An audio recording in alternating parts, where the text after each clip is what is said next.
नमस्कार, स्वागत है आपका इंडिया 24 न्यूज में। मैं आपके साथ स्वाति। आज दुनिया भर में 7वां अंतर्राष्ट्रीय योग दिवस मनाया जा रहा है। इस दौरान प्रधानमंत्री नरेंद्र मोदी ने देश को संबोधित किया। उन्होंने देश को योग से सहयोग तक का मंत्र दिया। उन्होंने कहा कि आज जब पूरा विश्व कोरोना का मुकाबला कर रहा है तो योग उम्मीद की किरण बना हुआ है। 2 साल से विश्व के बड़े देशों में भले ही कोई बड़ा सार्वजनिक कार्यक्रम नहीं हुआ हो, लेकिन योग के प्रति उत्साह कम नहीं हुआ। इस बार का थीम योगा फॉर वेलनेस ने लोगों में योग के प्रति लगाव को और भी बढ़ा दिया है। उन्होंने कहा, हमारे ऋषि मुनियों ने कहा था कि सुख दुख में समान भाव रखें। उन्होंने संयम को योग का पैरामीटर बनाया था। आज जब पूरा विश्व कोरोना महामारी का मुकाबला कर रहा है तो योग उम्मीद की एक किरण बना हुआ है। आज वैश्विक महामारी ने इसे साबित कर दिखाया है।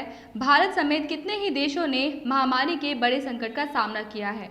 दुनिया के बड़े देशों के लिए योग दिवस उनका सांस्कृतिक पर्व नहीं है, फिर भी वह सब इसका अनुसरण कर रहे हैं। इस मुश्किल समय में योग के प्रति लोगों का लगाव बढ़ा है। योग हमारे लिए सुरक्षा कवच का काम कर रहा है। भारत में योग का इतिहास लगभग 5000 साल पुराना है। मानसिक, शारीरिक एवं आध्यात्मिक के रूप में लोग प्राचीन काल से ही इसका अभ्यास करते आ रहे हैं। अगस्त नामक सप्तऋषि ने ही पूरे भारतीय उपमहाद्वीप का दौरा कर योगिक तरीके से जीवन जीने की संस्कृति को गढ़ा था। भारतीय संस्कृति के अनुसार ग्रीष्म संक्रांति के बाद सूर्य दक्षिणायन हो जाता है। 21 जून साल का सबसे बड़ा दिन माना जाता है। इस दिन सूर्य सबसे जल्दी उदय होता है और देर से ढलता है, इसलिए ही 21 जून को अंतर्राष्ट्रीय योग दिवस मनाया जाता है। अभी के लिए लेंगे छोटा सा ब्रेक और ब्रेक के बाद आपको बताएंगे प्रधानमंत्री मोदी के संबोधन की 5 अहम बातें। भगत चंद्रा हॉस्पिटल विश्व की सभी आधुनिक और बुनियादी सुविधाओं से परिपूर्ण एक world class multi speciality hospital, Mahavir enclave Palam डावडी रोड पर स्थित साउथ वेस्ट दिल्ली का एकमात्र मल्टी स्पेशलिटी हॉस्पिटल, जहां 24 घंटे आपकी सेवा में उपलब्ध हैं वेल क्वालिफाइड डॉक्टर्स और हेल्पिंग स्टाफ। डॉक्टर CM भगत द्वारा स्थापित भगत चंद्रा हॉस्पिटल आपकी सेहत का ख्याल रखना ही इसकी प्राथमिकता है, वो भी अफोर्डेबल रेट्स में। ब्रेक के बाद आपका स्वागत है। तो चलिए आपको बताते हैं प्रधानमंत्री की कुछ अहम बातें। कोरोना के बीच योग आत्मबल का बड़ा माध्यम बना। योग का पहला प्रयाम संयम और अनुशासन को कहा गया है। उसे लोग अपने जीवन में उतारने का प्रयास भी कर रहे हैं। कोरोना के अदृश्य वायरस ने जब दुनिया में दस्तक दी थी तब कोई भी देश मानसिक रूप से तैयार नहीं था। ऐसे में योग आत्मबल का बड़ा माध्यम बना।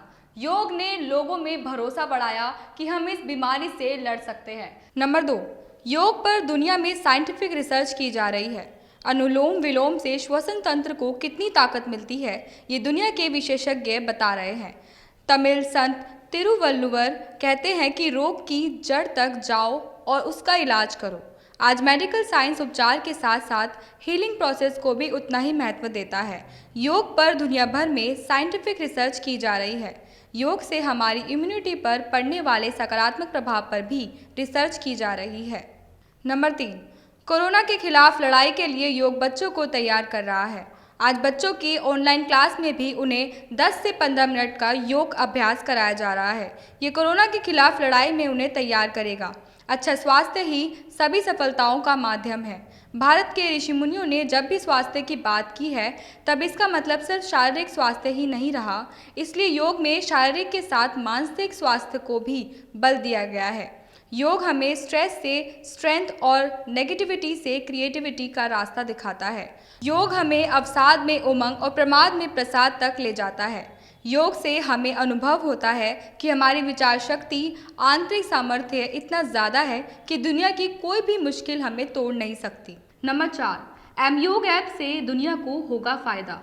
भारत ने जब संयुक्त राष्ट्र में अंतर्राष्ट्रीय योग दिवस का प्रस्ताव रखा था तब ये सोच थी कि इसका लाभ पूरी दुनिया को मिले। भारत अब विश्व स्वास्थ्य संगठन के साथ मिलकर M-योगा ऐप की शुरुआत करने जा रहा है। इस मोबाइल ऐप में योग के अलग अलग आसन और अन्य जानकारियां मिलेगी जो अलग अलग भाषाओं में उपलब्ध रहेगी। योग में सबका समाधान है। गीता में कहा गया है कि वियोग से मुक्ति को ही योग कहते हैं। सबको साथ लेकर चलने वाले ये योग यात्रा हमें ऐसे ही आगे बढ़ानी है। कोई भी स्थान, परिस्थिति या आयु हो, योग में सबका समाधान है। आज विश्व में योग के बारे में जानने और योग प्रतिष्ठानों में वृद्धि हो रही है। ऐसे में योग के मूलभूत सिद्धांत जन जन तक पहुंचे, ये काम आवश्यक है। हमें योग का संकल्प लेना है और अपनों को इससे जोड़ना है। इस खबर में फिलहाल इतना ही। देश और दुनिया की तमाम खबरों के लिए जुड़े रहे हमारे साथ और देखते रहिए इंडिया टाइम 24 न्यूज। नमस्कार। खबरों से खबरदार रहने के लिए चैनल को सब्सक्राइब करें और प्रेस करें बेल आइकन।